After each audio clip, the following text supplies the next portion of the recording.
I'm offering is the truth. Nothing more. A single idea from the human mind can build cities.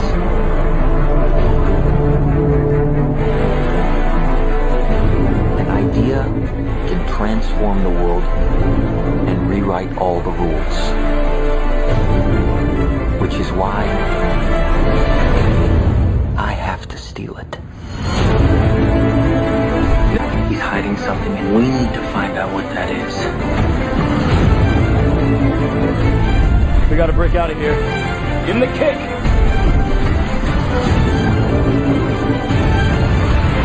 This was not a part of the plan! Wake me up! Wake me up!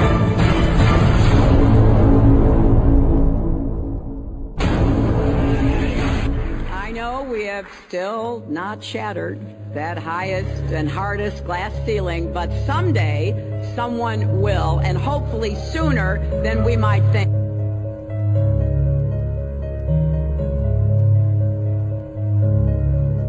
As the galaxies go whizzing by over the glass domed ceiling. Now tell me that does work for you. If it's true, does it change how I live my life?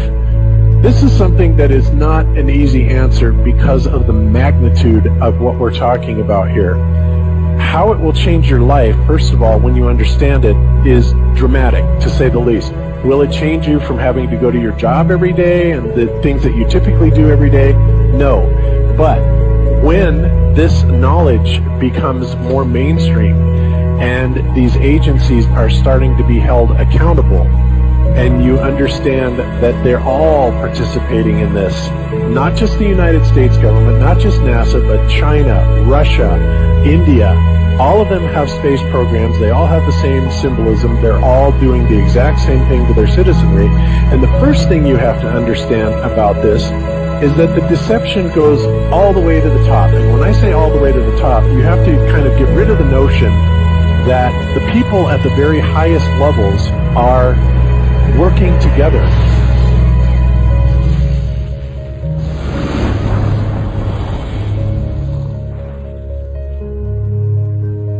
Why would they do this? Why are they trying to hide the fact that we are on an infinite plane or on a flat earth rather than a ball? Well, if you isolate people into the idea that they're on a blue marble that's in the middle of a universe that is really insignificant and there's thousands or millions and billions of other worlds and possibly other civilizations, that makes most people think that we are insignificant and that we did actually come about as some sort of an accident. Now, when people believe that, their minds are much more malleable into being given the idea that there is no God, there is no creator. And because of that, that also gives the controllers this fertile soil to build other deceptions on.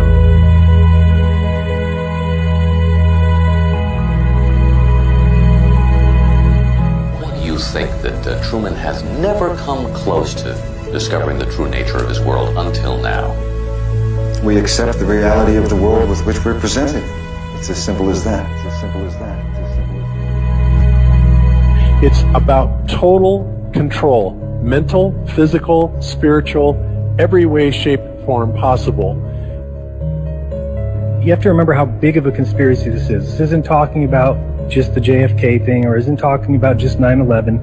It's on an umbrella kind of system to where it is the biggest deception that there is. It actually exposes every other deception, and nothing else brings down the power of the elite because it really exposes education, science, the economy, television, museums, universities. Think of all the things that have been fooled. I feel worse for the people that are out there building satellites, the people that are out there actually working for these space agencies, the people out there teaching in schools as professors, because they would all come to the conclusion eventually, once this gets out, that they've all been contributing to the lie. Why do you believe what you believe? Prove it without using NASA or any other space agency, the government or military of any country in the world. Why would I say that?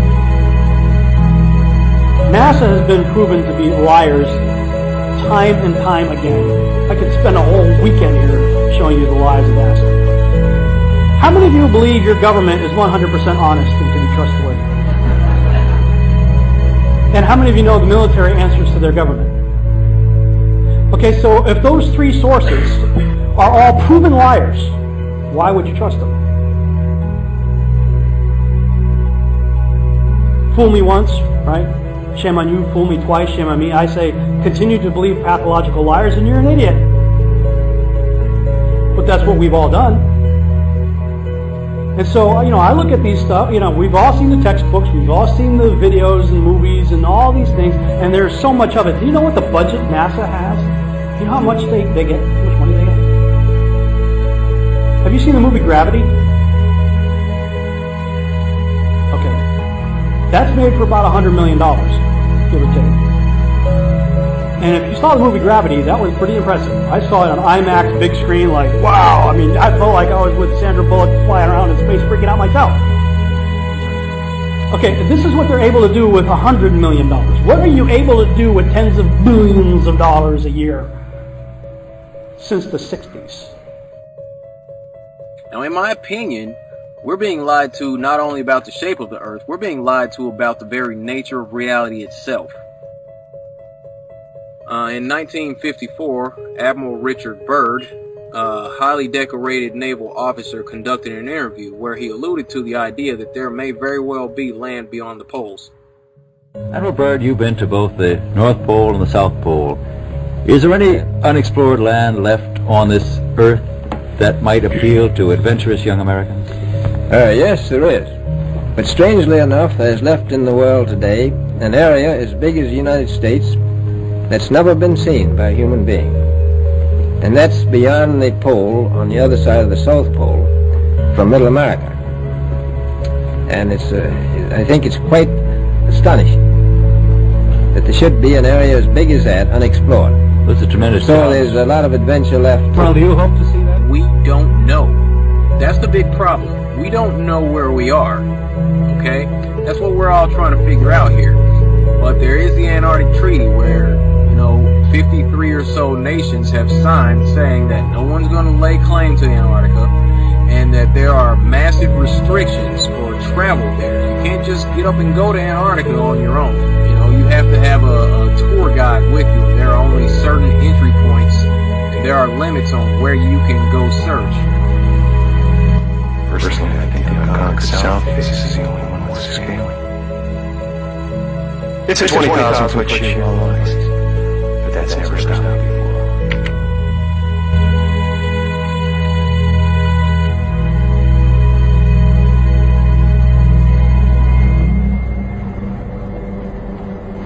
Welcome.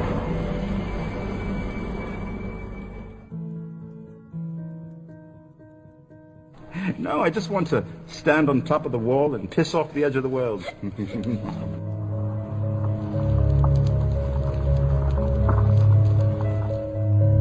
What difference does it make? What difference does it make? Yeah, that's their favorite line. Got a lot of people, what difference does it make? You can't figure out what difference it makes? If you can't figure out what difference it makes that the people running your world are lying to you over and over your whole life, if you can't figure out that someone lying to you is trying to control you, suppressing of information, of knowledge, is control. Deception of information and knowledge is a form of control. So what difference does it make? It makes a big difference, because once they start omitting information or lying about information about where you live, they're doing it to control you. Period. Why am I having to explain this to critical thinkers in the truth movement? The way you control billions of people is to keep them divided and fighting each other. Flat Earth is not a psyop. Flat Earth destroys the psyop. Every psyop that's been used to control us for as long as they've known about it. So this system has been in power and control for hundreds of years, ever since they convinced the rest of the world that they didn't know where they live.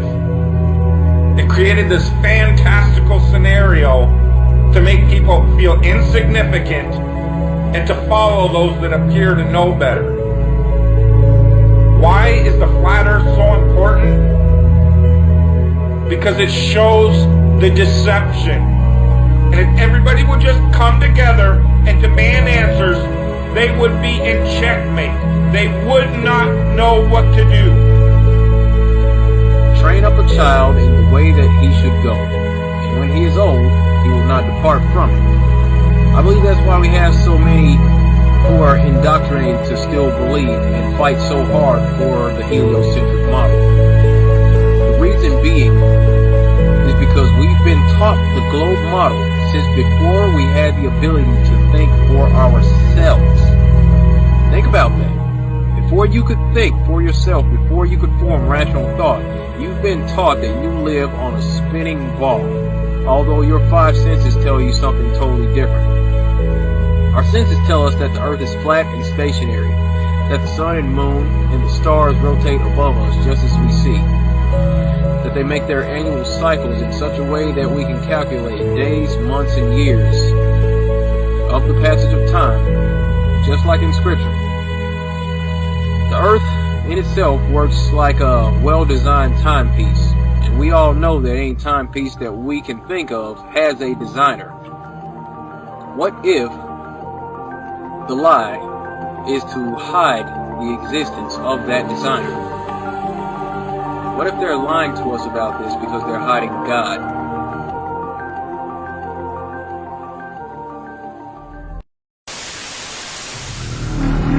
All I'm offering is the truth.